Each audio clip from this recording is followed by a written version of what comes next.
Que faire de ma colère quand j'ai été blessée?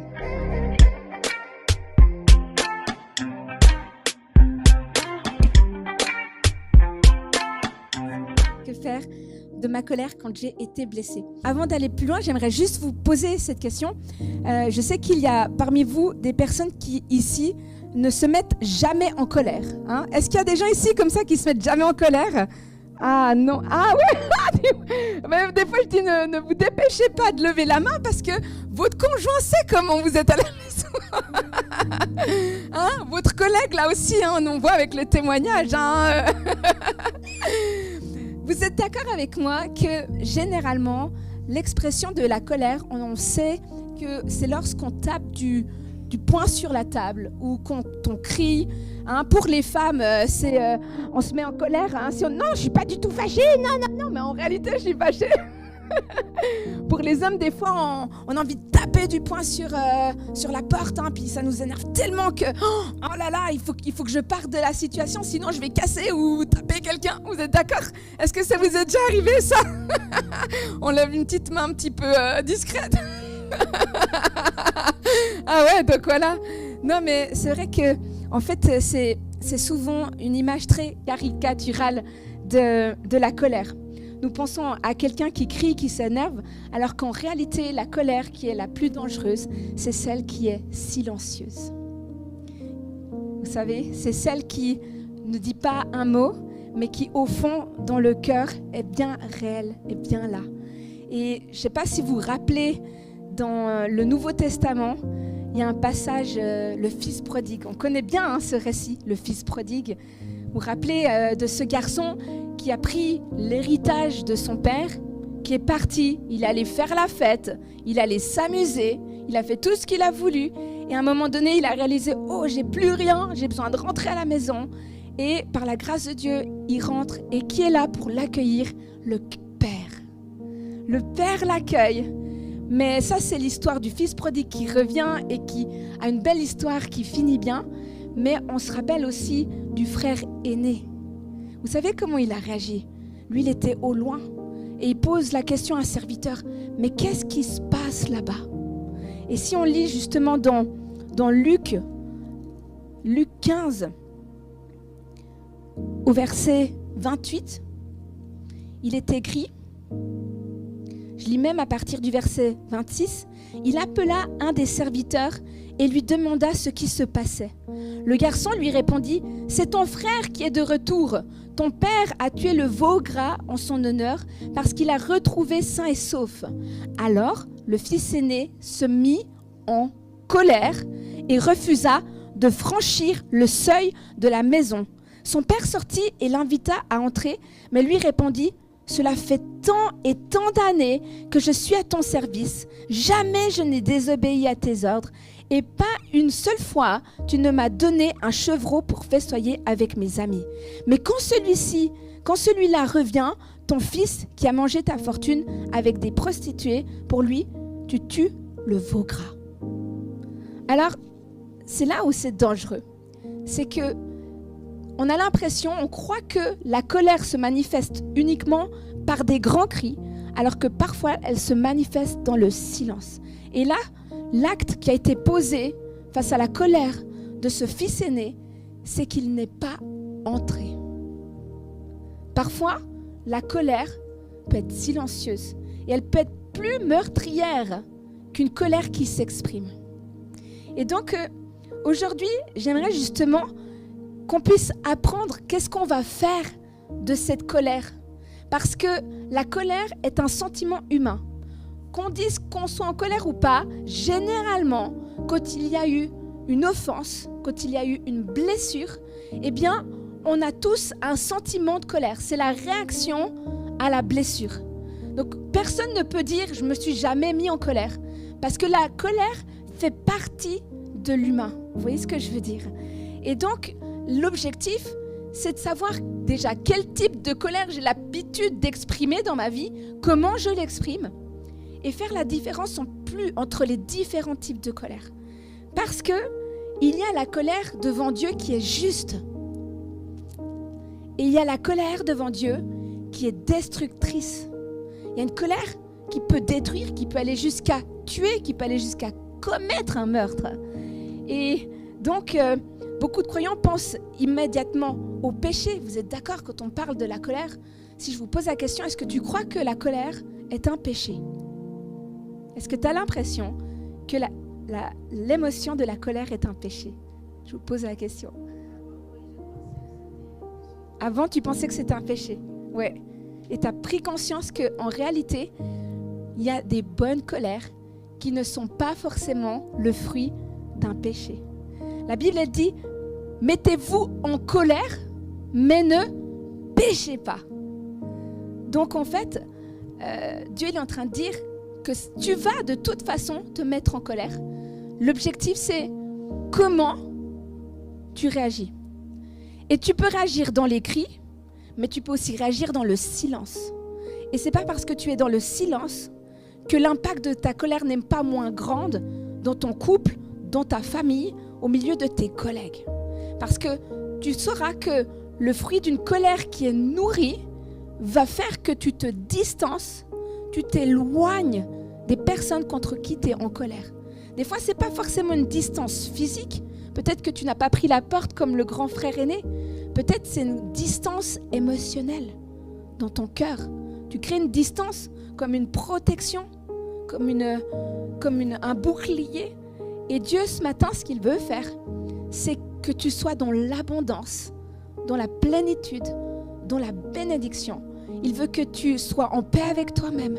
Il veut que tu sois en paix avec les gens qui sont autour de toi. Il veut que tu sois en paix avec lui aussi, avec Dieu lui-même. Il veut que tu sois en paix. Il veut la paix et la joie, et la véritable paix et la véritable joie. Parce que tu sais quoi? J'ai une bonne nouvelle ce matin. Tu as été créé pour être en relation. Tu n'es pas créé pour être seul et isolé, mais tu es créé pour avoir des amis et des amies. Et sache que les enfants du Christ, les enfants de Dieu peuvent être des amis. Amen.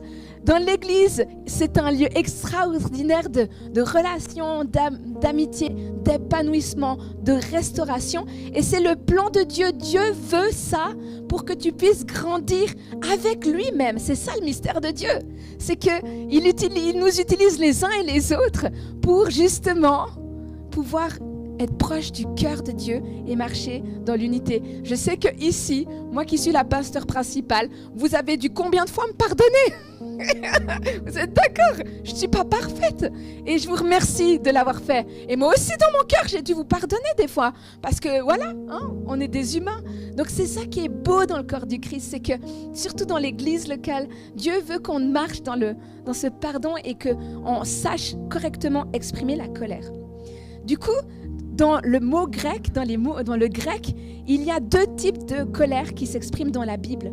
Il y a d'une part orgué, c'est un terme pour parler de la bonne colère.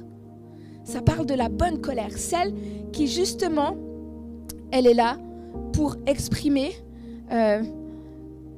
qui s'exprime de la bonne manière. Et il y a l'autre, la mauvaise colère, qui est timos.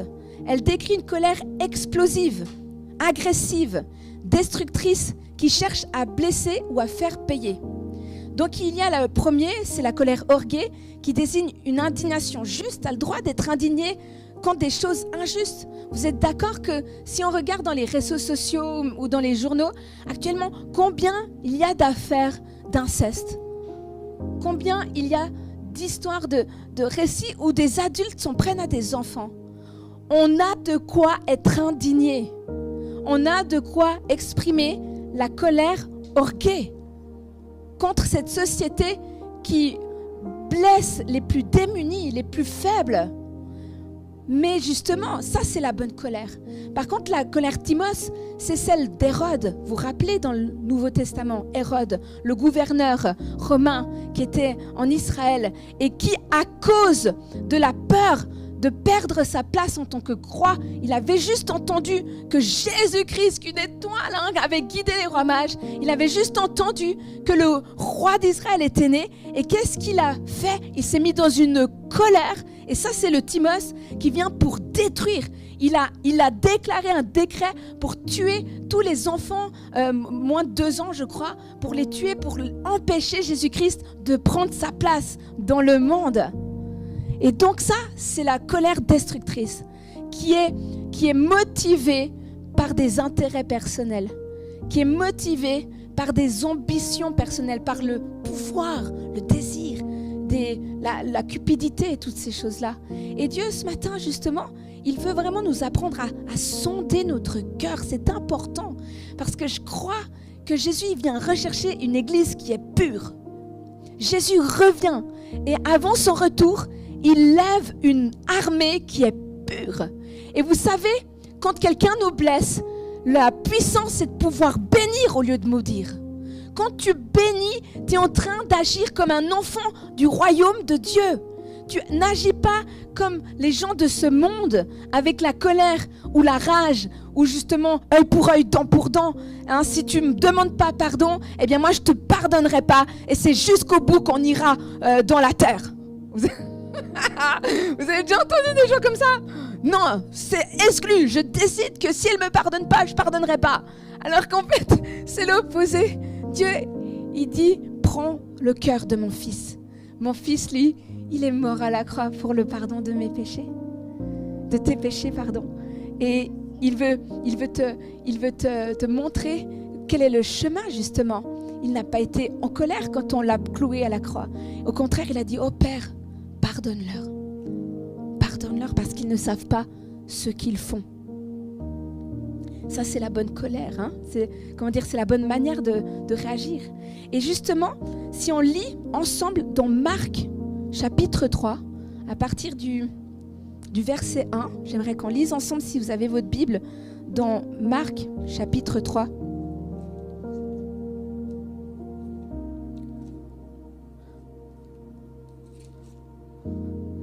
À partir du verset 1, c'est écrit: Jésus entra de nouveau dans la synagogue. Il s'y trouvait un homme avec la main paralysée.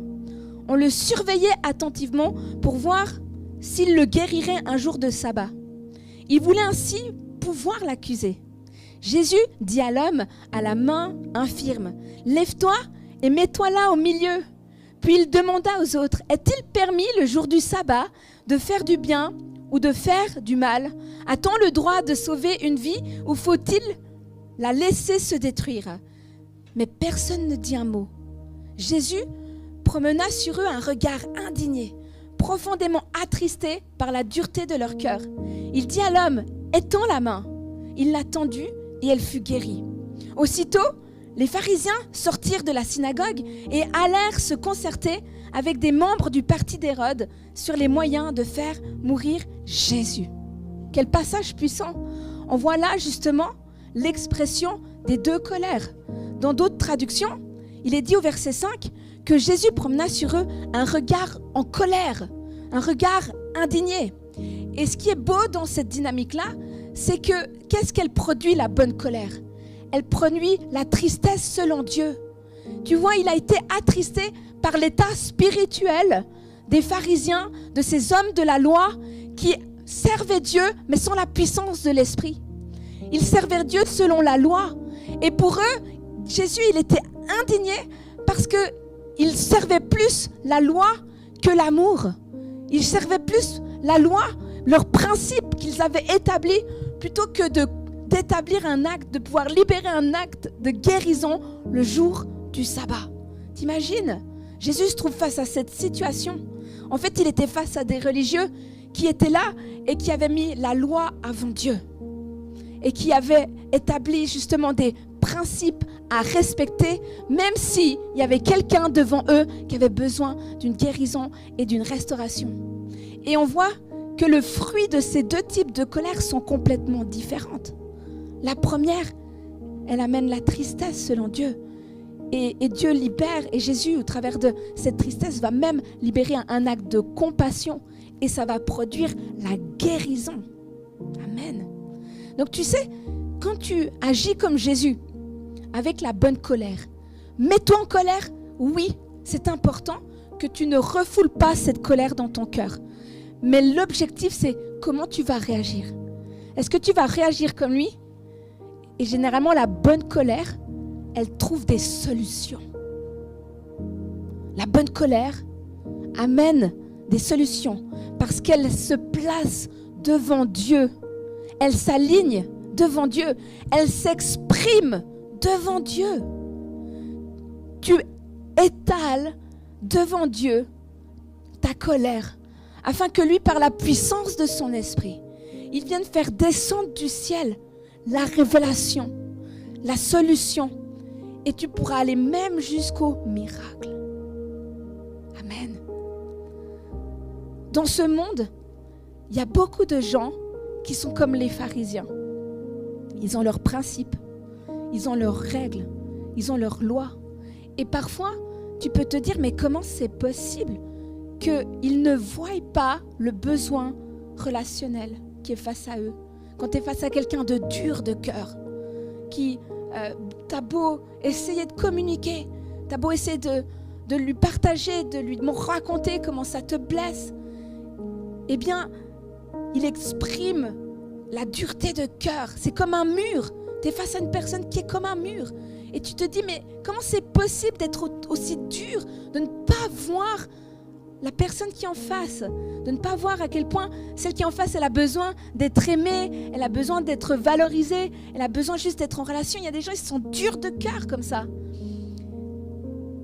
Eh bien, tu sais ce qui amène la puissance de la transformation dans ces situations?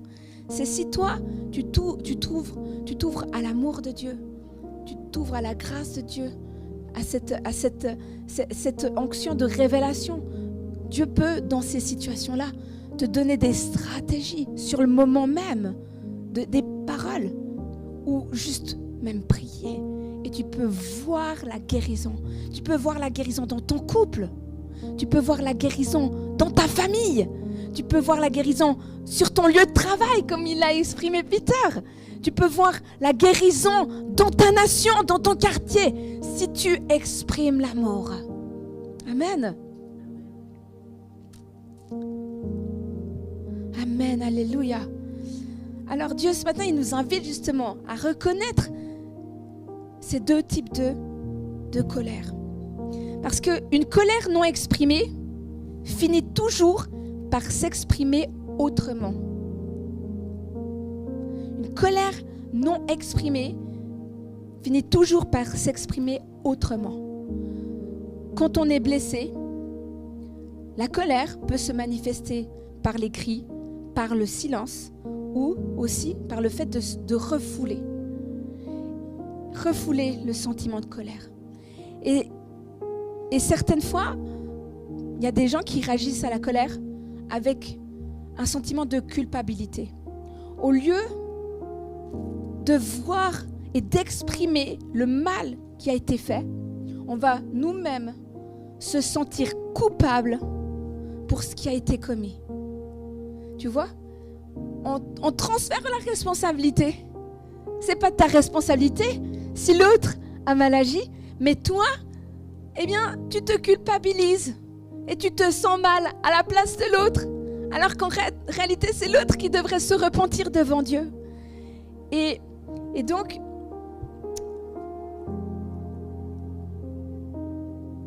Dieu veut t'apprendre à exprimer correctement ta colère.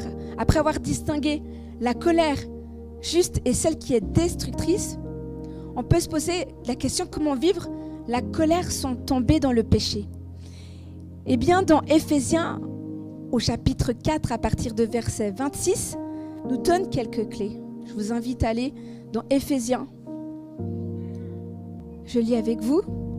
Éphésiens chapitre 4, je vais lire à partir du verset 25, il est écrit « C'est pourquoi débarrassez-vous du mensonge, que chacun de vous dise la vérité à son prochain. Ne sommes-nous pas membres les uns des autres? Mettez-vous en colère, mais n'allez pas jusqu'à pécher.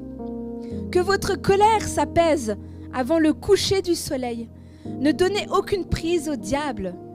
Que le voleur cesse de dérober, qu'il se donne plutôt de la peine et travaille honnêtement de ses mains pour qu'il ait de quoi donner à ceux qui sont dans le besoin. Ne laissez aucune mauvaise parole franchir vos lèvres. Ayez au contraire des paroles empreintes de bonté qui aident les autres à grandir dans la foi selon les besoins.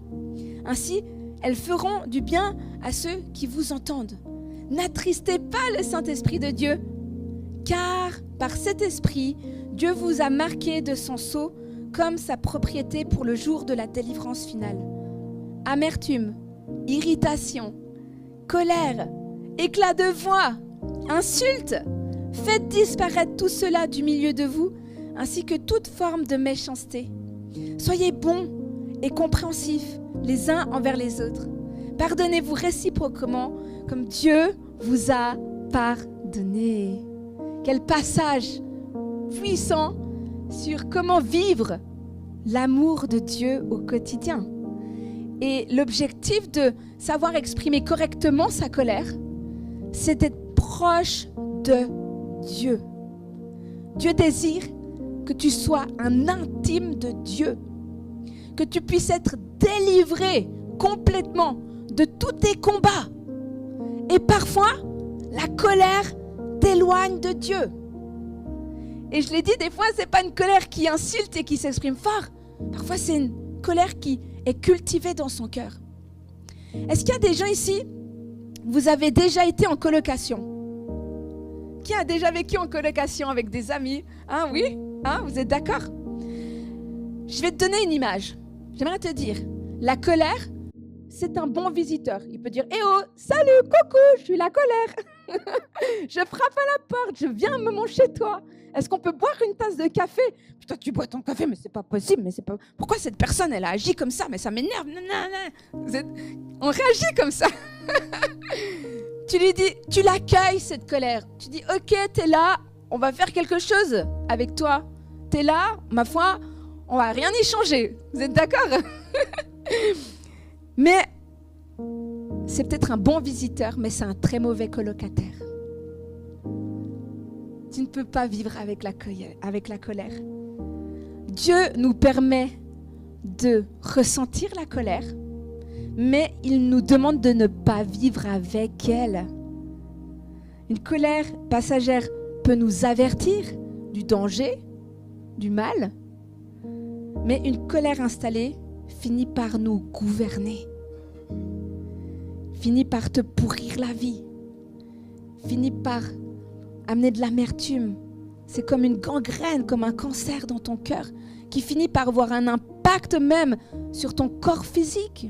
Ça ouvre la porte à des maladies physiques. La Bible parle des os. Il y a les os qui sont rongés par l'amertume, rongés par la colère. Mais aussi des maladies psychiques, des maladies mentales, des dépressions, ça s'installe.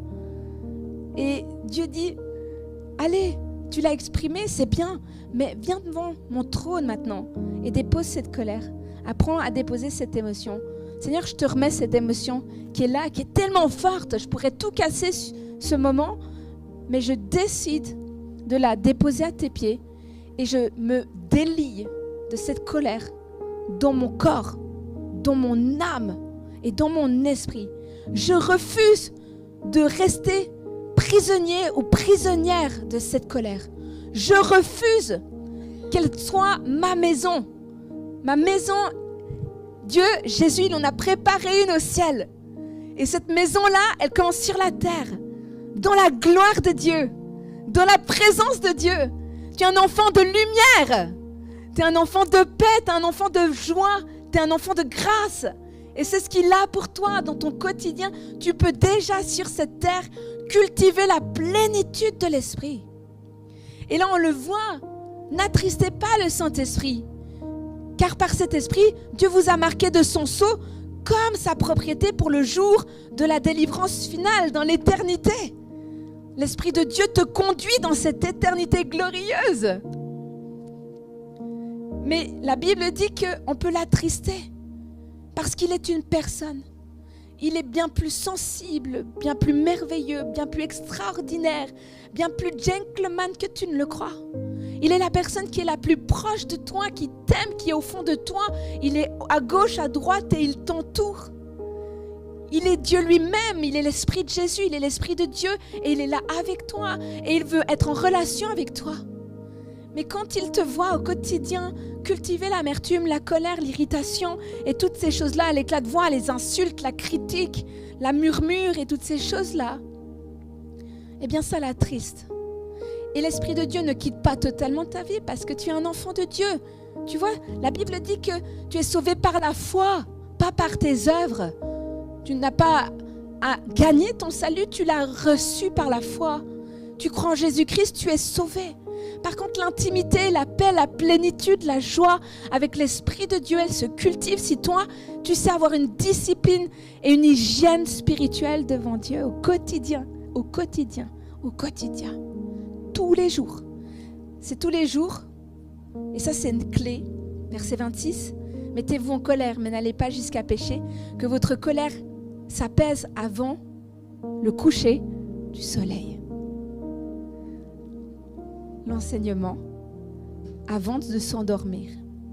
Qu'est-ce qui, aujourd'hui, Seigneur, m'a mis en colère? Qu'est-ce qui fait que je me suis peut-être dit, oh ça, c'est pas si grave. Le temps va effacer. Je vais oublier. Tu vas t'en souvenir, ta mémoire va peut-être oublier.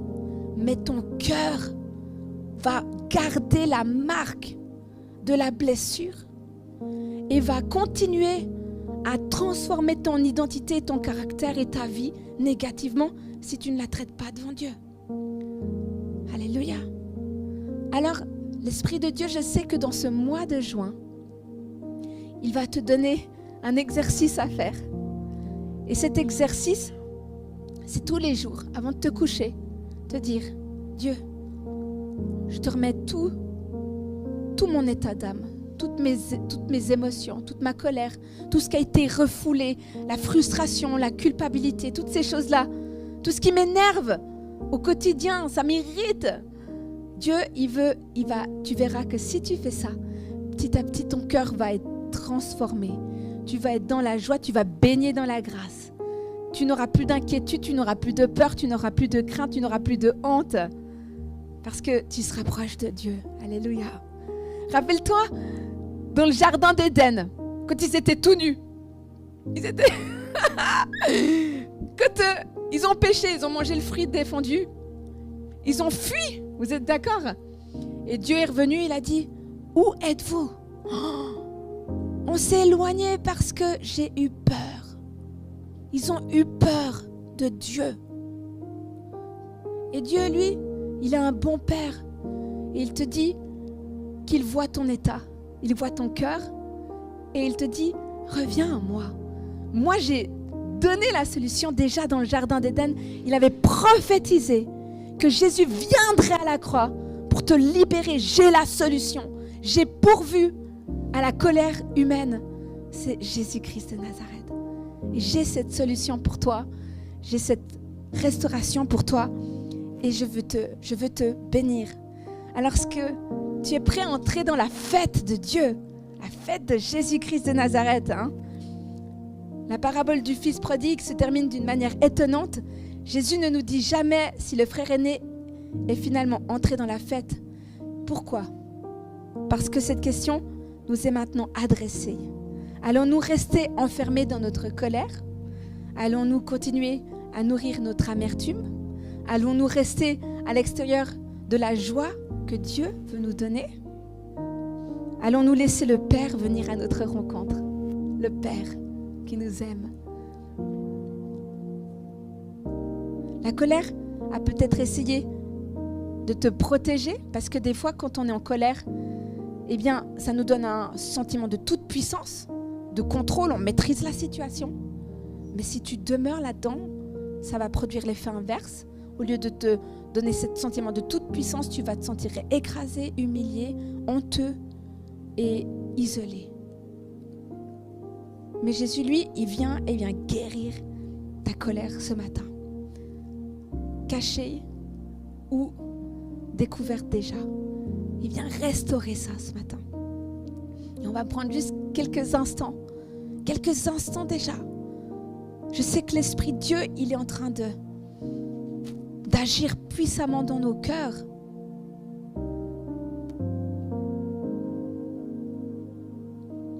Cher Esprit de Dieu, ce matin, fais ce travail en profondeur.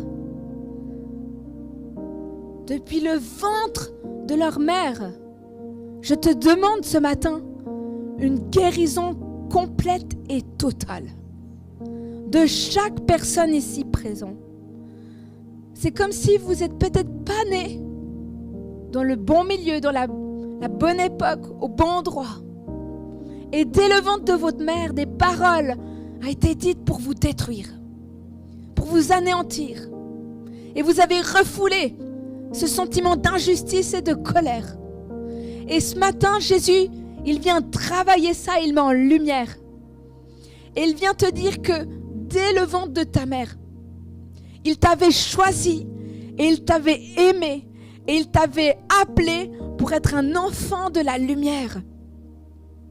Peu importe si ça a pris 10, 15, 20, 30, 40 ans pour être sauvé, tu as été choisi. Et tu es un enfant de Dieu. Et ta destinée, c'est la délivrance finale. C'est la vie éternelle. C'est la paix glorieuse. Et cette paix glorieuse, elle commence sur cette terre aujourd'hui. Alors Jésus, il y en a quelques-uns, je prie que tout ce qui a été refoulé, tout ce qui a été caché maintenant, sorte. Si vous avez le souvenir d'événements qui vous ont blessé, c'est que l'Esprit de Dieu est en train de travailler. Si vous avez le sentiment de vous rappeler de noms de personnes, de visages de personnes qui vous a fait du mal, c'est que Dieu veut encore travailler en lien avec ces personnes. Il veut travailler dans votre cœur, il veut vous guérir par rapport à ces personnes-là. Alléluia. Et vous pouvez dire à Jésus, Seigneur Jésus, si vous voulez répéter après moi, Seigneur Jésus, je te demande pardon d'avoir ressenti de la colère, de la tristesse, un sentiment de rejet, un sentiment d'abandon. Dans le nom de Jésus, je me délie dans mon corps, dans mon âme et dans mon esprit de toute cette colère qui s'est cachée dans mon cœur depuis tant d'années. Je brise la forteresse de la colère. À partir d'aujourd'hui, je déclare et je décrète que je n'agirai plus jamais de la même manière. Je serai fortifié par la puissance de l'Esprit. Je reçois le fruit de l'Esprit en moi. La paix, la joie, l'abondance. Alléluia. Amen. Merci Seigneur. Parce que tu me fortifies. Amen. Gloire à Dieu. Gloire au Seigneur. Merci Jésus.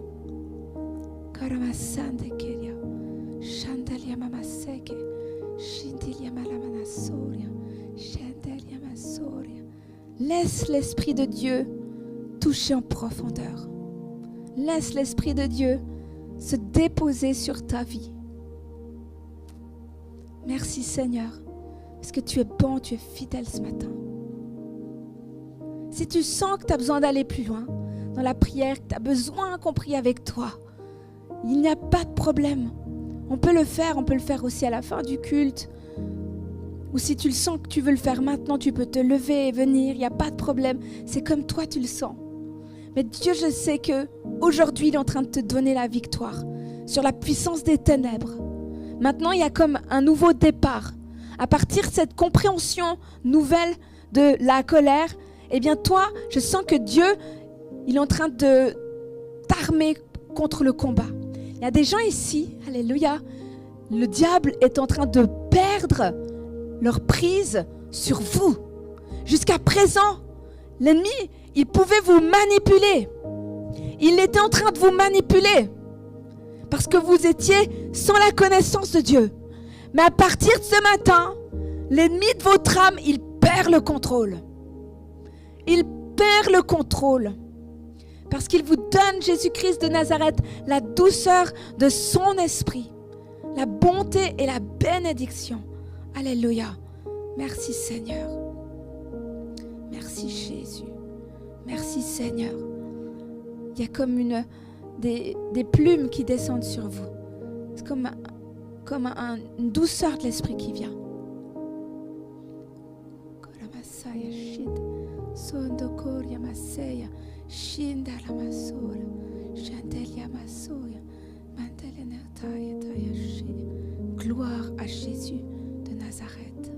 Merci Jésus. Merci pour ta grâce. Alléluia. Merci Seigneur. Alléluia.